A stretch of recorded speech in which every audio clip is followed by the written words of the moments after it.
जय श्रीमन्नारायण। श्रीमते रामानुजाय नमः। अस्मद्गुरुभ्यो नमः। व्यासं वसिष्ठनप्तारं शक्तेः पौत्रमकल्मषं पराशरात्मजं वन्दे सुखतातं तपोनिधिं। प्रपन्नपारिजाताय स्तोत्रवेत्रैकपाणये ज्ञानमुद्राय कृष्णाय गीतामृतदुहे नमः। कृष्णं कमलपत्राक्षं पुण्यः श्रवणकीर्तनं वासुदेवं जगद्योनिं नौमि नारायणं हरिम्। कृष्णाय यादवेन्द्राय ज्ञानमुद्राय योगिने नाथाय रुक्मिणीसाय नमो वेदान्तवेदिने। कृष्णाय यादवेन्द्राय ज्ञानमुद्राय योगिने नाथाय रुक्मिणीसाय नमो वेदान्तवेदिने। ओम अस्मद्गुरुभ्यो नमः। अखिलेह प्रत्यनीक कल्याणैकतान श्वेतर समस्त वस्तु विलक्षण अनंत ज्ञानानंदैक स्वरूप भगवान श्रीयपति का बाल मुकुंद का सिमन कंपाले हामी पुनः यस श्रीमद् रामानुज भक्ति दर्शन च्यानल फेसबुक लाइभ में उपस्थित भइसकेका छौं। यस लाइभ में जति पनि उपस्थित आचार्य श्री चरणहरू हुनुहुन्छ, आचार्यका श्री चरणमा कोटि प्रणति निवेदन, साथै भक्तिमय मातृशक्ति विद्यार्थी भाइ बहिनीहरू हजुरहरूका पनि श्री चरणमा कोटि प्रणति निवेदन गर्दै जो हाम्रो आजको जो विषय छ त्यो विषयमा हामी प्रवेश गर्नेछौँ। त्यो विषयमा प्रवेश गर्नुभन्दा अगाडि जो हाम्रो परम्परा हो, परम्पराको हामी अनुसन्धान गर्दछौँ। गुरु परम्परा जो त्रयोदश जो सिँढी हो, जो पीढी दर पीढी आचार्यहरूको जो हामी वन्दना गर्दछौँ, त्यो किन आवश्यक छ? हजुरहरूको मनमा शङ्का लागेको हुन सक्छ, किन गुरुको वन्दना गरेपछि मात्र शास्त्रमा प्रवेश गर्ने भनेर आज्ञा गर्नुभएको छ आचार्यहरूले। त हामी सबैको मनमा यो जिज्ञासा हुन सक्छ। हेर्नुहोस्, कुनै पनि साधनको प्रारम्भमा गुरुको स्मरण अति आवश्यक छ। आचार्यहरूको श्री चरणको हामीहरूले चिन्तन मनन गर्नु अति आवश्यक छ। गुरुलाई नमस्कार। अस्मत् गुरुभ्यो नमः। अस्मत् परम गुरुभ्यो नमः। आफ्ना परम गुरुलाई नमः, नमस्कार। परात्पर गुरु, परमेष्टि गुरु त हुँदाहुँदै हाम्रो त जो 13 त्रयोदश गुरु परम्परा जो वाक्य परम्परा छ त्यो अनुसन्धान गर्ने, यदि सकिन्छ भने प्लानपूर्वक नै हामीहरूले अनुसन्धान गर्ने, उहाँहरूमा भएका गुणहरूको अनुभव गर्ने, नत्र जो वाक्य गुरु परम्परा हो त्यसलाई अनुसन्धान गरेर मात्र शास्त्रमा प्रवेश गर्ने।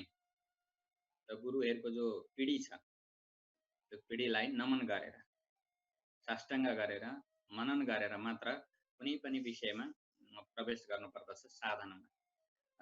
नत्र यदि गुरुहरूलाई नमन नगरिकन हामी स्वतः साधनामा प्रवेश गर्यौं भने जो साधनामा आउने जो दोष हो, कृतज्ञताको दोष हामीमा आउँदछ। हामी कृतज्ञ भन्छौँ, जो हामी सुन्दछौँ, जो हामी बोल्दछौँ, त यो कहीँ न कहीँ हामीहरूले सुनेका हुन्छौँ, कुनै कुनै शास्त्रमा भेटेका हुन्छौँ, कहीँ सत्सङ्गमा सुनेका, आचार्यका श्रीमुखबाट सुनेका कुराहरू नै हामीहरूले यहाँबाट सुनाउने हौँ। र यदि हामीहरूले आचार्यहरूको वन्दना नगरिकन ती विषयहरू प्रस्तुत गर्ने हो भने त्यो साधनामा, त्यो विषयमा कृतज्ञताको दोष आउँदछ।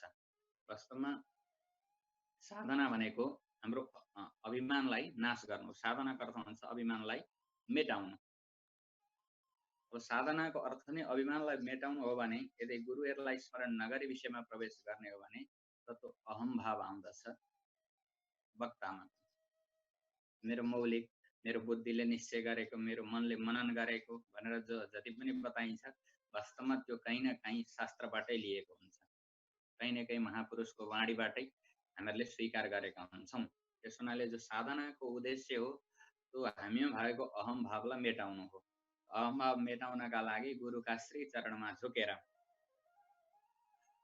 गुरुलाई नमन गरेर मात्र हामी साधनामा प्रवेश गर्नुपर्दछ। जो शास्त्रको तात्पर्य हो महापुरुषहरूको यो वचन छ, पहिले आफ्ना गुरुको वन्दना गर्ने। यद्यपि भगवानको पनि यही नै आशय छ। गुरुको वन्दना पश्चात साधनामा हामी प्रवेश गऱ्यौँ भने जो साधनामा कुनै पनि प्रकारको दोष आउँदैन, त्यो साधना सफल हुन्छ। यदि गुरुलाई बिर्सेर हामी स्वतः आफ्नो बुद्धिले आफ्नो मनले हामी साधनामा प्रवेश गर्ने हो भने त्यो साधनामा कृतज्ञताको दोष आउँदछ र त्यो कहिले पनि सिद्ध हुँदैन। त्यसैले प्रथम गुरु परम्पराको अनुसन्धान। गुरु परम्पराको अनुसन्धान नगरी त न मन्त्र जप्ने अधिकार छ, न कुनै भगवत सेवा गर्ने, कैंकर्य गर्ने कुनै पनि अधिकार छैन। त्यो कुनै पनि सिद्ध हुँदैन यदि प्रथम हामीहरूले गुरुलाई वन्दना नगर्ने हो भने त्यो कृतज्ञताको दोष आउँदछ हामीहरूले गरेको कार्यमा। चाहे हामी मन्त्र जापै गरौँ, चाहे भगवानको सेवा नै गरौँ, यदि गुरुको वन्दना पश्चात गऱ्यौँ भने त ठिक छ। गुरु वन्दना नगरी गुरुहरूलाई धन्यवाद नदिकन, गुरुहरूको अनुभव नगरिकन यदि हामी त्यो साधनामा भगवत सेवा रूपी साधनामा प्रवेश गरे भने त्यहाँ कृतज्ञताको दोष आउँदछ। त्यो साधनाबाट हाम्रो कहिले पनि हामीहरूलाई सिद्धि प्राप्त हुँदैन। त्यस हुनाले पहिलो प्रथम गुरुहरूको स्मरण पिँढी दर पिँढी।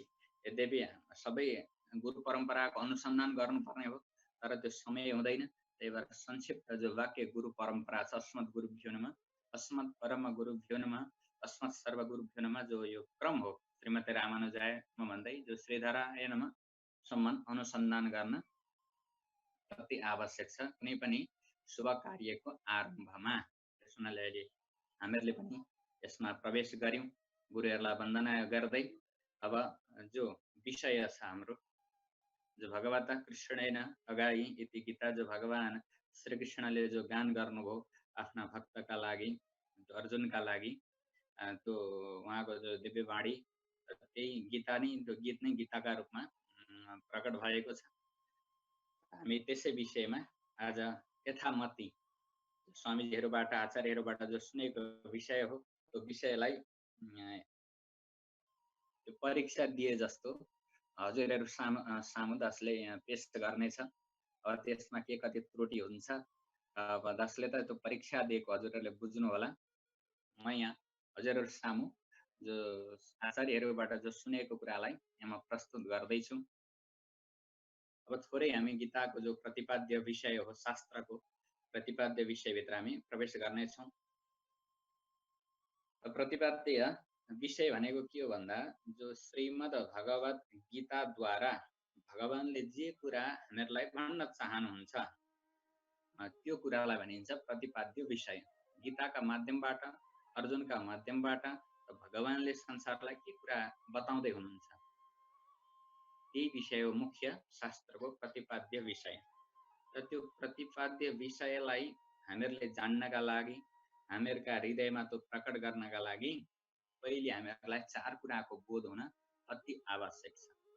वक्तालाई, श्रोतालाई चार कुराको बोध नभइकन यो प्रतिपाद्य विषय कहिले पनि हाम्रो हृदयमा भगवानले प्रकट गर्नुहुन्न, शास्त्रले त्यो विषय प्रकट गर्नुहुन्न, ग्रन्थले आफ्नो फल दिँदैनन्। जबसम्म श्रोता वक्तामा यी चार कुरा छैनन् तबसम्म हामीहरूले जतिसुकै सुने पनि, जतिसुकै शास्त्र रटे पनि त्यो वास्तवमा जो प्रतिपाद्य विषय हो, त्यो शास्त्रको जो फल हो, मुख्य फल हो, त्यो हामीहरूले जान्न सकिँदैन। हामी जतिसुकै प्रवचन गरौँ, श्रोताले जतिसुकै सुनुन्, जति धेरै सुने पनि त्यसको फल ग्रहण हुँदैन। त चार कुरा के हुन् भन्दाखेरि, आउनुहोस् संक्षेपमा हामी यही विषयमा चर्चा गर्दै अगाडि बढ्नेछौँ।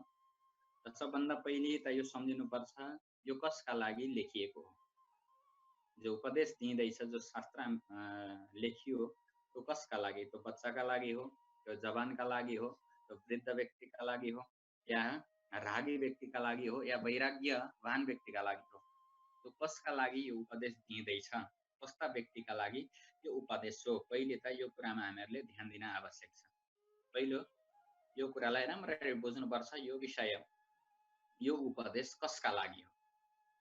र अर्को, जसका लागि यो विषय भनिएको छ त्यो व्यक्ति कस्तो हुनुपर्छ, यसमा योग्यता इच्छा पूर्ण छन् कि छैन, योग्यता र इच्छा दुवै छन् कि छैन, योग्यता र इच्छाले त्यो व्यक्ति पूर्ण छ कि छैन, त्यसमा पनि हामीहरूले विचार गर्नुपर्छ। हामीभित्र त्यो योग्यता छ, हामीभित्र त्यो विषय प्राप्त गर्ने इच्छा छ।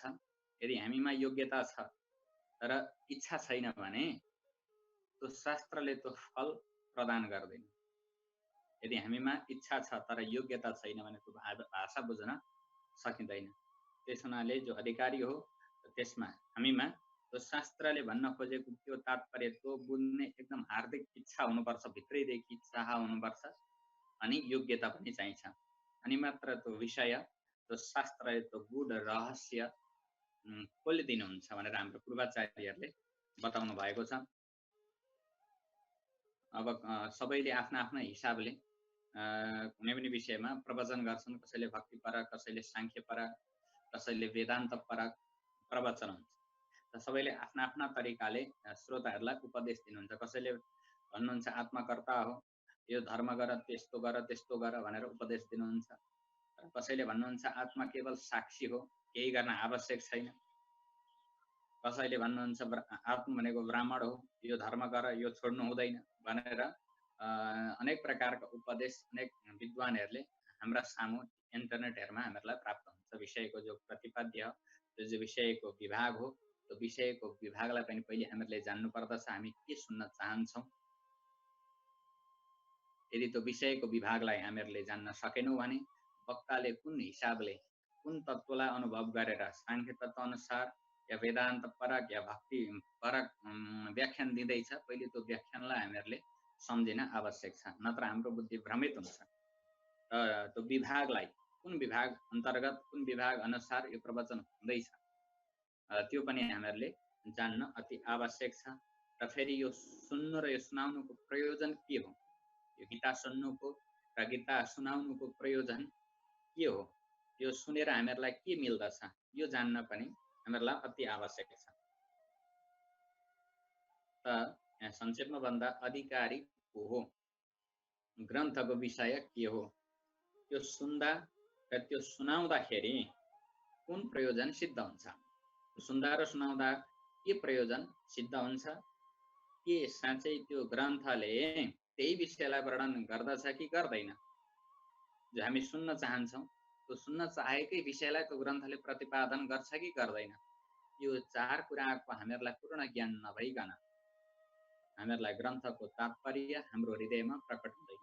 ग्रन्थले आफ्नो जो फल हो त्यो फल लुकाएर राख्छ, खोल्दैन हाम्रो अगाडि। पहिले यी चार कुरालाई हामीहरूले बुझ्न अति आवश्यक छ। कसैले भन्छन् ए पूजा गर, हामी पूजा गर्न थाल्यौँ। कसैले भन्छन् होम गर, नित्य हवन गर, हामी हवन गर्न थाल्यौँ। कसैले भन्छन् वेदान्त पढ, कसैले भन्छन् साहित्य पढ, व्याकरण पढ। त हामीहरूलाई के मिल्छ, त्यसलाई हामीहरूलाई चाहिएको के हो, हामी के चाहन्छौँ, पहिले त त्यो विषय हामीहरूले पहिले हाम्रा हृदयमा निश्चय गर्नुपर्छ। हामीहरूले खोजेको विषय के हो, हामीहरूले खोजेको विषयमा नै यदि हाम्रो पूर्ण निष्ठा हो भने त्यो ज्ञान हुन सक्छ। नत्र त जसले जे भन्छ हामी त्यतैतिर लाग्ने हो भने, ती साधनहरूतिर हामी हिँड्ने हो भने त्यो कहिले पनि सफल हुन सक्दैन। पहिले त हाम्रो अन्तर्भावनालाई, हाम्रो अन्तर्दृष्टिलाई बुझ्न आवश्यक छ, हामी चाहन्छौँ के। त यसलाई भनिन्छ अनुबन्ध चतुष्टय। शास्त्रीय भाषामा प्रत्येक व्याख्यानका साथमा चार अनुबन्ध लागेकै हुन्छन्। गुरु शिष्यको सम्बन्धमा पनि जब आचार्यले शिष्यलाई कुनै ज्ञान दिँदै हुनुहुन्छ, कुनै विषयको चर्चा गर्दै हुनुहुन्छ भने त्यहाँ पनि यी अनुबन्ध चतुष्टय चार अनुबन्ध लागेकै हुन्छन्, कुनै पनि व्याख्यानमा, कुनै पनि चर्चामा। र त्यसलाई शास्त्रीय भाषा भनिन्छ योग्यता, आकांक्षा, विषय र प्रयोजन। त यो गीता भनेको भारते भगवत गीता जो 1,00,000 श्लोकले युक्त जो महाभारत हो, महाभारतको यो मुटु हो गीता भनेको। महाभारत रूपी जो एउटा विशाल विराट स्वरूपको जो धड्कन हो, त्यो धड्कन हो गीता। अनुबन्ध चतुष्टय त पुरै यो महाभारतमै छ। र पनि महाभारतमा जति पनि उपाख्यानहरू व्याख्यानहरू आउँदछ ती सबैमा पनि यो अनुबन्ध चतुष्टय लागेको हुन्छ। जबसम्म यी चार कुराको हामीहरूलाई बोध हुँदैन तबसम्म ग्रन्थले जो आफ्नो भाव हो, आफ्नो भाव, आफ्नो आशय हामीहरूलाई प्रदान गर्नुहुन्न। आचार्यहरूले बताउनुहुन्छ पहिले बुझ, त्यसलाई जान, के कुराको यहाँ चर्चा हुँदैछ, तिमीले जो सुन्न चाहेको विषय हो त्यो यहाँ छ कि छैन, तिमीलाई यो सुन्ने इच्छा छ कि छैन। अब श्रोतालाई सुन्ने इच्छा छैन, वक्ताले भनिराख्ने हो भने त्यो कहिले पनि त्यो तत्त्वको बोध हुन सक्दैन। यी चार कुराको बोध भएपछि मात्र कुनै पनि, यो गीता मात्र होइन, कुनै पनि चर्चा हामीहरूले सम्झन सकिँदैन। पहिले चार कुराको बोध हामीमा चार कुरा हुन आवश्यक छ। ग्रन्थमा प्रवेश गर्नुभन्दा अगाडि, श्रवण गर्नुभन्दा अगाडि यो श्रोतामा र वक्तामा हुने यी गुणहरू हुन्। चार कुराको बोध भएपछि अनि त्यो ग्रन्थको विषयवस्तु हामीहरूलाई प्राप्त हुन्छ, नत्र प्राप्त हुँदैन। यति भन्दै अब आउनुहोस् हामी जो पुरुषोत्तम योग, जो भगवत प्राप्तिका जो साधनहरू जो गीतामा बताइएको छ, कर्म योग, ज्ञान योग, भक्ति योग, यो सजिलो छ। योग शब्दको अर्थ हुन्छ जोडिनु। योग भनेको युक्त हुनु। त कर्मयोग भनेको के हो भन्दा सजिलो, एकदम हजुरलाई म सजिलो परिभाषा बताउँछु। कर्मयोग भनेको कुनै पनि कर्म गर्दा भगवानलाई सम्झेर गर्नु, त्यो कर्मयोग हुन्छ। चाहे जुनसुकै कर्म गर्नु, तर भगवानलाई सम्झेर गर्नु, भगवानलाई नबिर्सिकन गर्नु। कार्यको आरम्भमा, मध्यमा र अन्तिममा भगवानलाई सम्झिनु भयो भने त्यो कर्म स्वतः योग हुन्छ। भगवानलाई बिर्सेर जो कर्म गर्छौं त्यो संसारको हेतु हुन्छ भने, जो भगवानलाई सम्झेर जो कर्म गर्छौं त्यो भगवत प्राप्तिको हेतु हुन्छ। त्यो कर्म साधारण कर्म रहँदैन, त्यो कर्म योग हुन्छ। त भक्ति पनि त्यही हो, र ज्ञान पनि त्यही हो। यदि हामी कुनै विषयको हामी खोज गर्दैछौँ, चिन्तन गर्दैछौँ भने, यदि हामीहरूले यो हाम्रो मस्तिष्कलाई, हाम्रो बुद्धिलाई भगवानसँग जोडेर, त्यो महान तत्त्वमा जोडेर एक गरेर हामीहरूले विषयको खोजी गरेका छौँ, तत्त्वको विचार गर्दैछौँ भने त्यो ज्ञान पनि योग हुन्छ। जो हामी जान्न चाहन्छौँ त्यो पनि योगै हुन्छ। यदि भगवानलाई बिर्सेर, भगवत तत्त्वलाई भुलेर हामी खोजी गर्न थाल्यौँ भने, तत्त्वको खोजी गऱ्यौँ भने त्यो फेरि संसारकै कारण हुन्छ। यदि भगवानलाई सम्झेर, भगवानसँग एक भएर हामीहरूले खोजी गर्ने हो भने त्यो हुन्छ ज्ञान योग। भक्ति योग पनि त्यही हो, कर्मयोग पनि त्यही हो। सजिलो हो भगवानलाई सम्झेर गर्नु। यही हो वास्तवमा भन्नुको तात्पर्य। हामीहरूले सजिलो भाषामा भन्दा, कर्म गर्दा भगवानलाई सम्झेर कर्म गर, त्यो कर्मयोग हो। भजन गर्दा, भक्ति गर्दा भगवानसँग एक भएर, तदात्म्य भएर गर, त्यो भक्ति योग हुन्छ। यदि ज्ञान, कुनै विषयलाई जान्ने इच्छा हुँदाखेरि भगवत तत्त्वलाई नबिर्सिकन यदि त्यहाँ खोज गर्ने हो भने त्यो ज्ञान पनि भगवानसम्म पुर्याउने योग हुन्छ। त्यो ज्ञानले पनि भगवानका काखमा पुग्दछ। यदि कर्म गर्ने क्षमता छैन, यदि भक्ति गर्ने क्षमता छैन, यदि तत्त्वको अन्वेषण गर्ने क्षमता छैन भने म हजुरको त्वमेव शरणं गच्छ। त्यस्तो अवस्था छ भने, हामीमा त्यो योग्यता छैन भने हामीहरूले हात उठाएर ल म त हजुरको हुँ है भनेर भगवत शरणागत। भगवानलाई नै उपाय। अब ज्ञानको पनि आवश्यक भएन, कर्मको पनि आवश्यक भएन, अब भक्ति पनि अविच्छिन्न धारावत स्मृति सदैव हुन सक्छ भन्ने नभइसकेपछि त्यो भक्तिले पनि मैले परमात्मालाई प्राप्त गर्न सक्दिनँ, ज्ञानद्वारा पनि परमात्मालाई प्राप्त गर्न सक्दिनँ, कर्मद्वारा पनि परमात्मालाई प्राप्त गर्न सक्दिनँ भन्ने पूर्ण हाम्रो हृदयमा निश्चय भइसकेपछि, जब यिनमा भएको कमी र यिनमा भएको जो दुस्साध्य छ, साधना गर्न नसकिने कुराहरू छन्, यसमा हामीहरूले पूर्ण ज्ञान प्राप्त गरेपछि अनि मात्र त्यो व्यक्ति शरणागत हुन्छ, नत्र त अलिअलि अहम हुन्छ। यदि सुनेको भरमा मात्र भगवत शरणागत गर्ने हो भने उसले कर्ममा पनि विश्वास गरिरहेको हुन्छ, भक्तिमा पनि उसलाई पूर्ण विश्वास हुन्छ, त ज्ञानमा पनि मैले धेरै कुरा जानेको छु भन्ने अभिमान भइरहेको हुन्छ।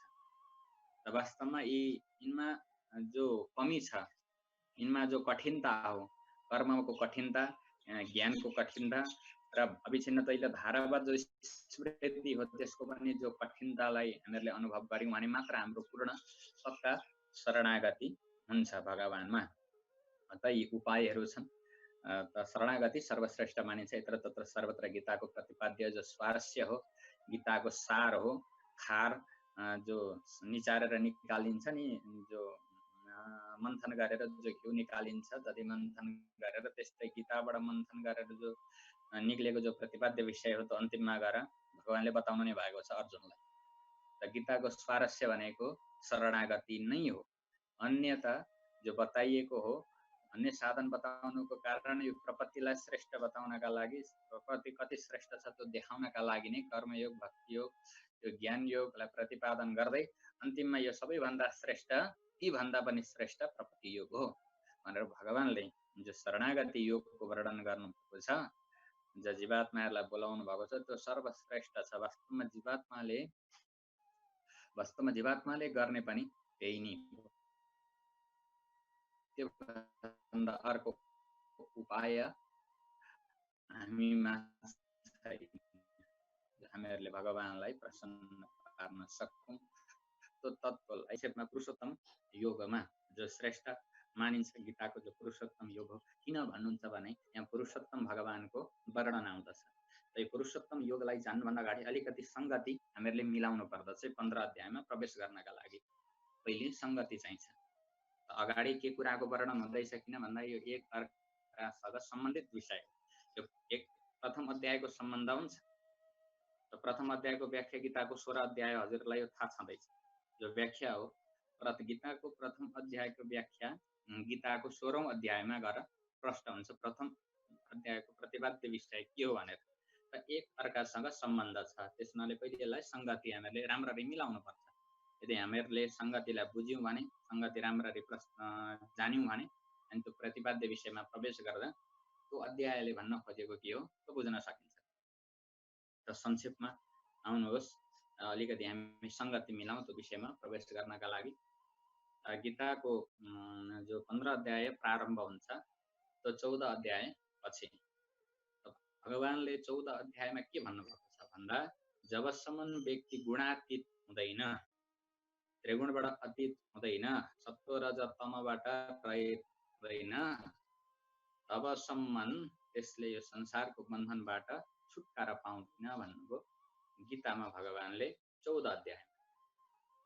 र 13औं अध्यायमा भन्नुभएको छ, यो नाना योनिमा जो हामी अहिले घुमिरहेका छौँ, परिभ्रमण गरिरहेका छौँ, संसारको बन्धनमा फँसेका छौँ। र संसारको बन्धनमा परेर यो 84 मा घुम्नुको कारण के हो भनेर हामी विचार गर्दाखेरि, हामीहरूले मनन गर्दा 13 अध्यायमा भगवानले भन्नुहुन्छ, कारणम गुणसङ्गोस्य सदसद योनि जन्मसु। यो राम्रो योनि नराम्रो योनिमा जानुको कारण के हो, यो 84 मा घुम्नुको कारण के हो, यो संसारको बन्धनमा पर्नुको कारण के हो भन्दा यी गुणहरूको सङ्ग अरे। कारणम गुणसङ्गोस्य सदसद योनि जन्मसु। त गुणहरूको सङ्ग भनेको के हो भन्दा गुणाशक्ति, जो विषयाशक्ति हो, जो इन्द्रियको आसक्ति हो, यही नै हो हाम्रो संसारको कारण। जो हामी आसक्त हुन्छौँ त्रिगुणमा, यो देहमा जो हाम्रो आसक्ति हो, यो संसारको विषयमा जो आसक्ति हो, वास्तवमा यही नै हो संसारमा आउनुको कारण। यो 13औं अध्यायमा भगवानले बताउनु भएको छ। र 14औं अध्यायमा भगवानले बताउनु भयो जो सात्विक पुरुषको गति कस्तो हुन्छ, राजसी पुरुषको गति कस्तो हुन्छ, तामसी पुरुषको के गति हुन्छ। त यी तीनटै गुणबाट जो मुक्त हुन्छ, त त्यो कसरी मुक्त हुन्छ, संसारको बन्धनबाट त्यसले कसरी संसारलाई जितेर परमात्मालाई प्राप्त गर्दछ, यो कुराको वर्णन हुन्छ।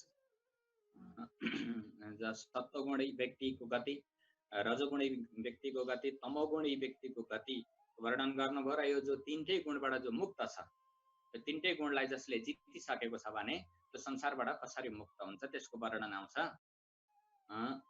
14औं अध्यायमा। त यो तीनवटा गुणबाट मुक्त हुने उपाय के हो भन्दा यहाँ 14औं अध्याय भगवानले भन्नुहुन्छ, नान्यम गुणेभ्य कर्तारम यदा द्रष्टानुपश्यति गुणेभ्यश्च परम वेत्ति मद्भावम स्वधिगच्छति। त यहाँ जो त्वम पदार्थको प्रधानले जब गुणहरूलाई हामीहरूले गुणहरूद्वारा आफूलाई कर्ता मान्दछौँ, तब हामी संसारमा फस्दछौँ। जब हामी द्रष्टा मान्दछौँ, आफूले आफूलाई यसको साक्षी मात्र केवल मान्दछौँ, तब हामी यो त्रिगुणबाट अतीत पार गर्दछौँ। त यो गुणहरूदेखि अतिरिक्त कर्ता कोही पनि हुँदैन। वास्तवमा हामी संसारमा फँसेका छौँ, यो सबै मैले गरेँ भन्ने भावले, जो अन्तःकरण चतुष्टयले यो त्रिगुणको संयोगले कार्य हुन्छ। हामी हामी प्रत्येक जीव मात्रामा यी त्रिगुण को अधिकताका कारण सत्वगुणको अधिकताले सात्विक कर्म गर्छ, रजोगुणको अधिकताबाट राजसिक कर्म गर्छ, तमोगुणको अधिकताबाट तामसिक कर्म गर्छ।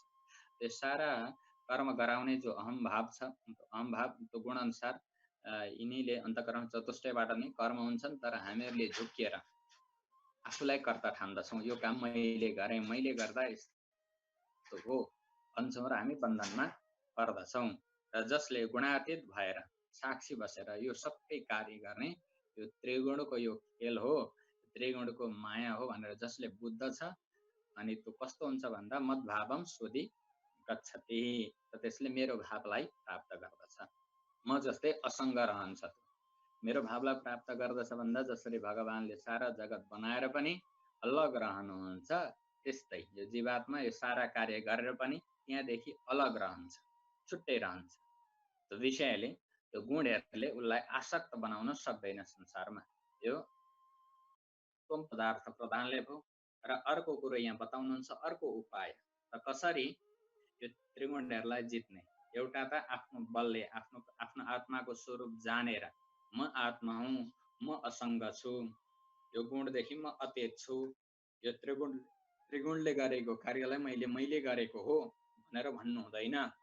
यो सबै संसार जो छ यो सत्व रज तमको यो वृत्तिको भन्ने जब ज्ञान हुन्छ तब त्यो असङ्ग हुन्छ। मद्भावम सोधी गच्छति, त्यसले मेरो भावलाई प्राप्त गर्छ भन्नु भगवानले। र अर्को उपाय बताउँदै हुनुहुन्छ, माम च यो व्यभिचारेण भक्ति योगेन सेवते सगुणान सनतितैतान ब्रह्म भूयाय कल्पते भनेर अर्को उपाय भक्ति योग।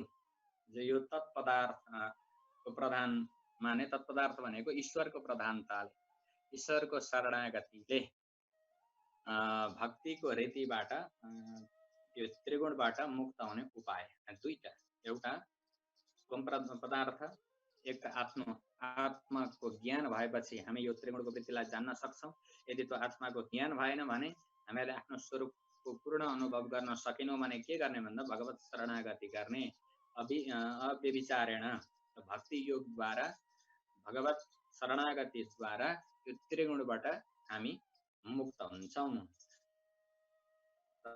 भक्ति योगको वर्णन गीतामा यत्र तत्र सर्वत्र आउँछ। त्यसको सुरुमै छ, आरम्भमै हुन्छ शिष्यस्तेहम साधुमाम त्वम प्रपन्नम भनेर। प्रकर्षण भगवत चरण, भगवानका आफ्नो अहमलाई नाश गरेर जसले भगवानका श्री चरणलाई नै उपाय र उपेय रूपले वर्णन गरेको छ त्यो व्यक्तिलाई भनिन्छ प्रपन्न। अर्जुन प्रपन्न हुनुहुन्छ, अर्जुन गिर्नु भएको छ, त यसको सुरुवातै हुन्छ प्रपन्नबाट। त्यही भएर त गीताको स्वारस्य हाम्रा आचार्यले बताउनु भयो प्रपत्ति योग। गीताले भन्न खोजे भगवानको आशय, गीताद्वारा भगवानले जो शिक्षा दिँदै हुनुहुन्छ संसारलाई, जीवात्मालाई जो शिक्षा दिँदै हुनुहुन्छ त्यो हो प्रपत्ति योग। यति मात्र बताउनका लागि कर्मयोग ज्ञान योग सबै बताउनु भएको, तर वास्तवमा गीताको तात्पर्य भनेको प्रपत्ति योग हो। त जताततै भक्ति योग प्रपत्ति योगको वर्णन जो 13 अध्याय जो गीताको ज्ञान योग मानिन्छ, सबैभन्दा श्रेष्ठ ज्ञान योगको मुख्य आधार मानिन्छ 13औं अध्याय गीताको। र त्यस 13औं अध्यायमा पनि मयि चानन्य योगेन भक्ति अव्यभिचारिणी भनेर भगवानले भक्तिको महिमा मुक्त कण्ठले गान गर्नुभएको छ। ज्ञानको जो लक्षण छ, ज्ञानको लक्षणमा भक्तिको पनि वर्णन आउँदछ।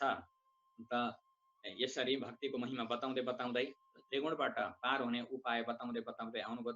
13मा त्रिगुणमा युक्त भएर व्यक्ति संसारमा कसरी भड्किन्छ त्यो बताउनु भयो। 14औं अध्यायबाट तिनीहरूको गति कस्तो हुन्छ, जो त्रिगुणमा सत्व रज र तममा आसक्त छन् ती व्यक्तिहरूको गमन कस्तो हुन्छ, तिनीहरूको जीवन कस्तो हुन्छ, तिनीहरूको परमार्थ कस्तो हुन्छ त्यो कुरो बताउनु भयो। र जो यो त्रिगुणबाट अतीत छ, जसले त्रिगुणलाई जानिसकेको छ, जो त्रिगुणको मोहमा फसेको छैन, त्यसको वर्णन अब गर्नुहुन्छ। र त्यो त्रिगुणबाट जो छुट्ने उपाय, त्रिगुणबाट अतीत हुने जो उपाय, जो आत्मज्ञान र जो भगवत शरणागति, दुईटा उपाय यो 14औं अध्यायमा बताउनु भएको छ।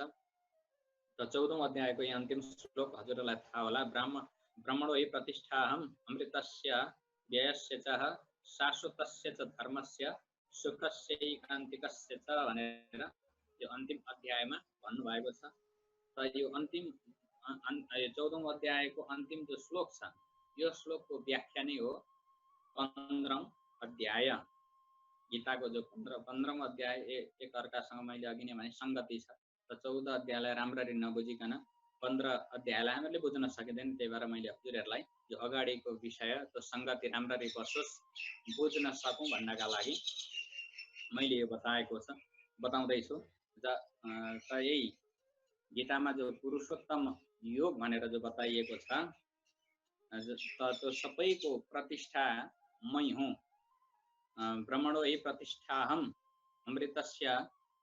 अमृतस्यायव्यस्य च शाश्वतस्य च धर्मस्य सुखस्यैकान्तिकस्य च भनेर जो ब्रह्मको प्रतिष्ठा म कसरी हुँ, भगवान कसरी हुनुभयो, सबैको प्रतिष्ठा ब्रह्मको पनि प्रतिष्ठा म हुँ भनेर जब भगवानले 14औं अध्यायमा बताउनुभयो त त्यो कसरी सम्भव छ।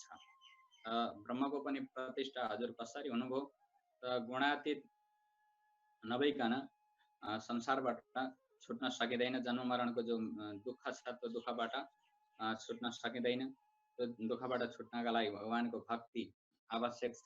त भगवानमा भक्ति हुनका लागि भगवानको स्वरूपको ज्ञान हुन पनि आवश्यक छ।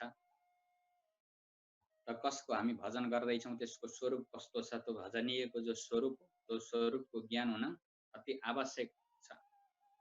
त्यो ज्ञान नभइकन त्यसलाई जान्न सकिँदैन। त्यो स्वरूपको बोध नभइकन प्रेम हुँदैन। भगवानले त भन्नुभयो 14औं अध्यायमा गुणातीत हुनका लागि मेरो भजन गर, आफूलाई जान कि मेरा शरणमा पर र मेरो भजन गर। त भगवानका शरणमा पर्न, भगवानको भजन गर्न भगवानको स्वरूप कस्तो छ त्यो भगवानको स्वरूप त जान्नु पर्यो नि त।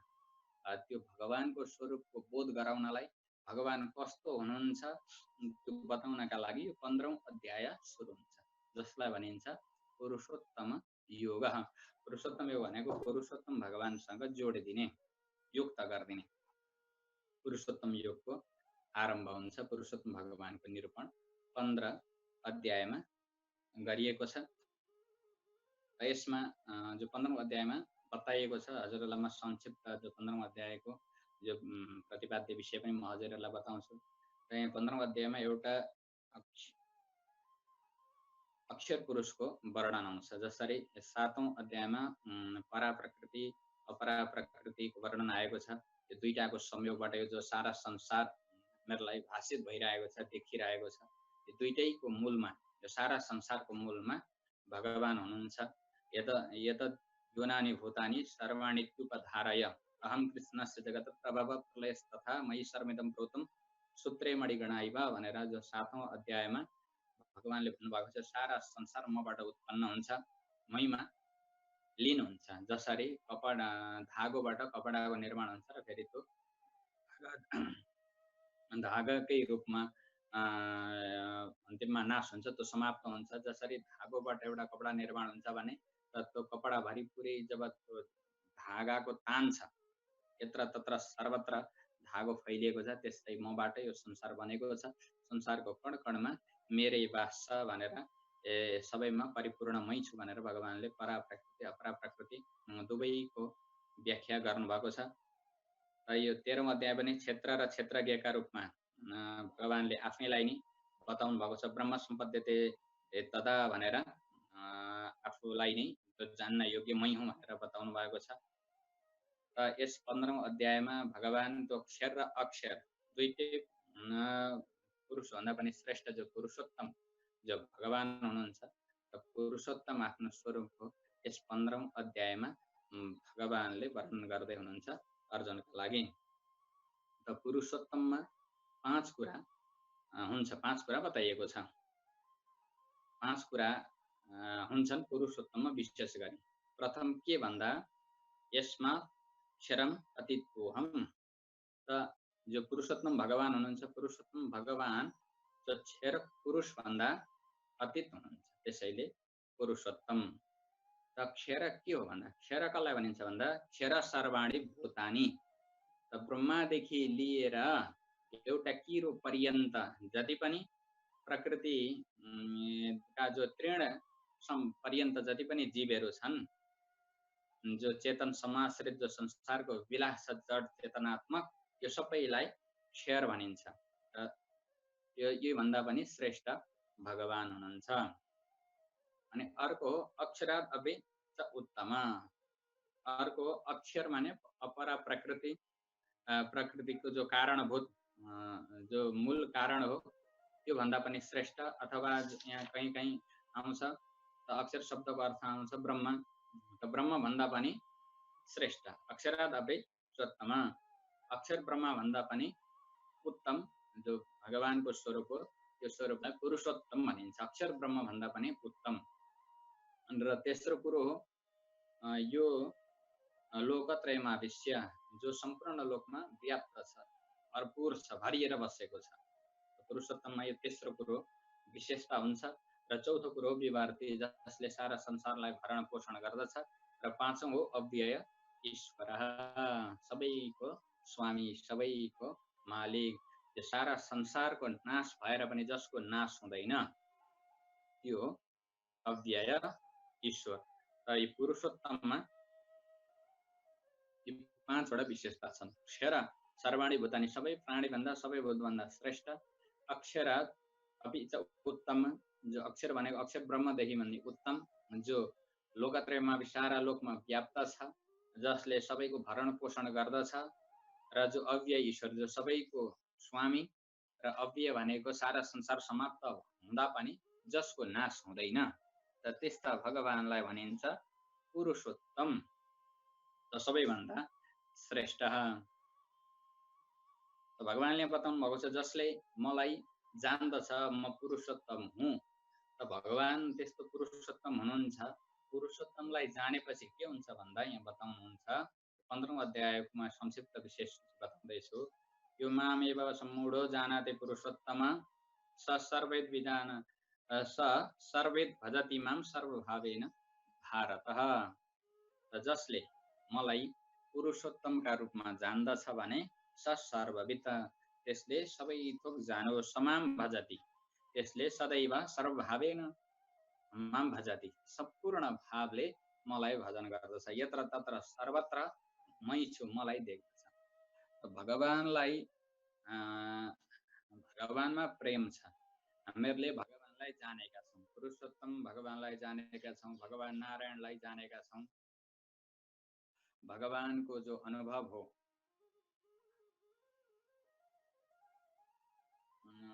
भगवानको जो अनुभव हो, भगवानको अनुभव हामीहरूलाई भएको छ भनेर कसरी थाहा पाउने भन्दा भगवानलाई जानिसकेपछि, भगवत तत्त्वको ज्ञान भइसकेपछि के हुन्छ अरे भन्दा स सर्वविद, हामीहरूले सबै थोक जान्दछौँ। समाम भजति, त्यस भगवानले भन्दै हुनुहुन्छ त्यसले मलाई भजन गर्छ। कसरी भन्दा सर्वभावेन, यत्र तत्र सर्वत्र मलाई नि अनुभव गर्छ। सिया राममय सब जग्गा जानी करहु प्रणाम, जोरी जोग पानी भनेर जो तुलसीदासले बताउनु भएको छ, त्यो अवस्था हुन्छ। यत्र तत्र सर्वत्र भगवानको दर्शन हुन्छ। यही हो भगवानलाई जानेका व्यक्तिको पहिचान, भगवत अनुभव भएका व्यक्तिको पहिचान। त भगवानको भक्तिले भगवानलाई जान्न सकिन्छ। भक्तिको उत्कृष्ट दशा भनेको प्रपत्ति योग हो। भक्तिको जो सर्वश्रेष्ठ अवस्था हो त्यसलाई भनिन्छ प्रपत्ति, सबै समर्पण भाव आउँछ। भक्ति गर्दा गर्दै भगवानमै सबै समर्पण गर्ने जब भाव आउँछ त्यो भावलाई भनिन्छ प्रपत्ति योग। र त्यहाँ सबै थोक अर्पण गरिसकेपछि अब उसका लागि गर्ने केही नै बाँकी रहँदैन। सबै सर्वस्व सुम्पिसकेपछि उसका लागि केही बाँकी रहँदैन। भक्तिमा त केही रहन्छ भन्ने श्रीवचन भूषण आदिमा भक्ति भएपछि व्यक्ति छटपटाउँछ, भगवत प्रेमका लागि छटपटाउन थाल्छ। यत्र तत्र घुम्न पनि सक्छ। देवी त्यसलाई सुनमा सुगन्धका रूपमा लोकाचार्य स्वामीजीले लिनुभएको छ। त त्यो अवस्था नआइकन हामी छटपट्यौँ भने त, देखावटी रूपमा छटपट्यौँ भने त हाम्रो पतनको कारण हुन्छ।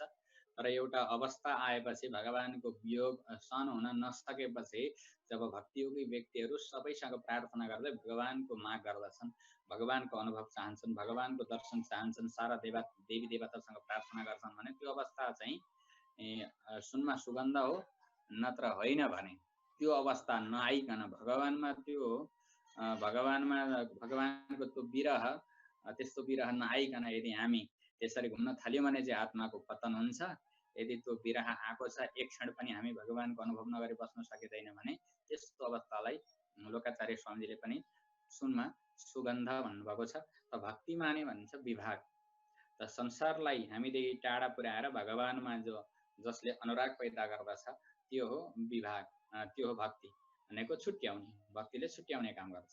यो संसार नाशवान हो, त भगवान हुनुहुन्छ, भगवानको स्वरूपको बोध गराएर भगवानमा हाम्रो प्रेम प्रकट गरिदिनुहुन्छ भक्ति महारानीले। त भगवानलाई प्राप्त गर्ने यो भक्ति योग, यो प्रपत्ति योग यही मात्र नै सर्वश्रेष्ठ छ।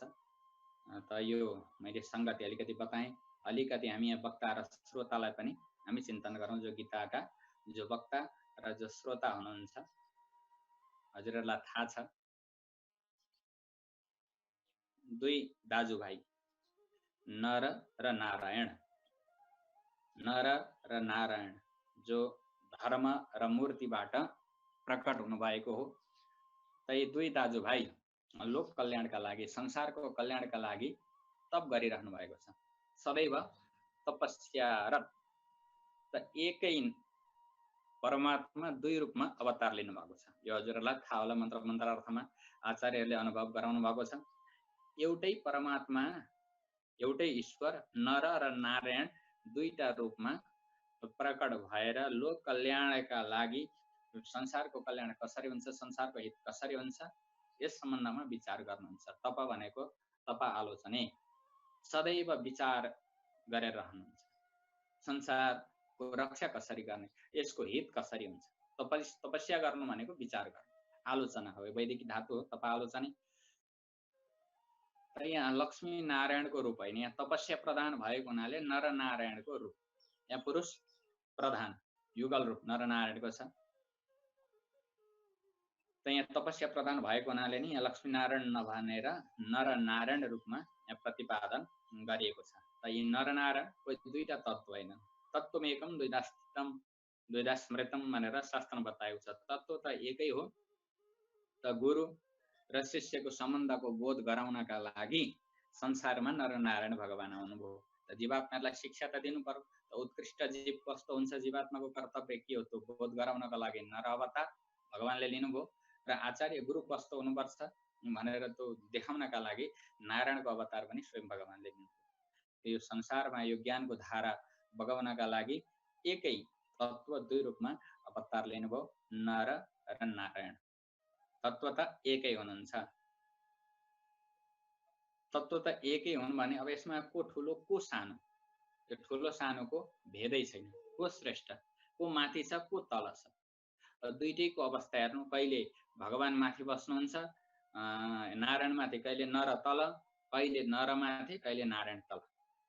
कहिले गुरु बनेर उपदेश दिनुहुन्छ, कहिले सारथी बनेर अर्जुनलाई रथी बनाउनुहुन्छ। त यहाँनिर ठुलो सानोको को श्रेष्ठ हो त्यसको यहाँ चर्चा गर्न आवश्यक छैन। यो तत्त्व त एकै हुनुहुन्छ, उहाँहरूको स्वरूप एक हो। यहाँ को ठुलो को सानो को श्रेष्ठ भन्ने होइन। त तत्त्व त एकै हुनुहुन्छ र यसमा ठुलो सानोको हामीहरूले भेद गर्न पनि आवश्यक छैन। जो उपदेश हो व्यासं वसिष्ठ नप्तारं शक्तेः पौत्रमकल्मषं पराशरात्मजं वन्दे सुखतातं तपोनिधिम् प्रपन्नपारिजाताय स्तोत्रवेत्रैकपाणये ज्ञानमुद्राय कृष्णाय गीतामृतदुहे नमः। कृष्णं कमलपत्राक्षं पुण्यः श्रवणकीर्तनं वासुदेवं जगद्योनिं नौमि नारायणं हरिं। कृष्णाय यादवेन्द्राय ज्ञानमुद्राय योगिने नाथाय रुक्मिणीशाय नमो वेदान्तवेदिने। कृष्णाय यादवेन्द्राय ज्ञानमुद्राय योगिने नाथाय रुक्मिणीशाय नमो वेदान्तवेदिने। ओम अस्मद्गुरुभ्यो नमः।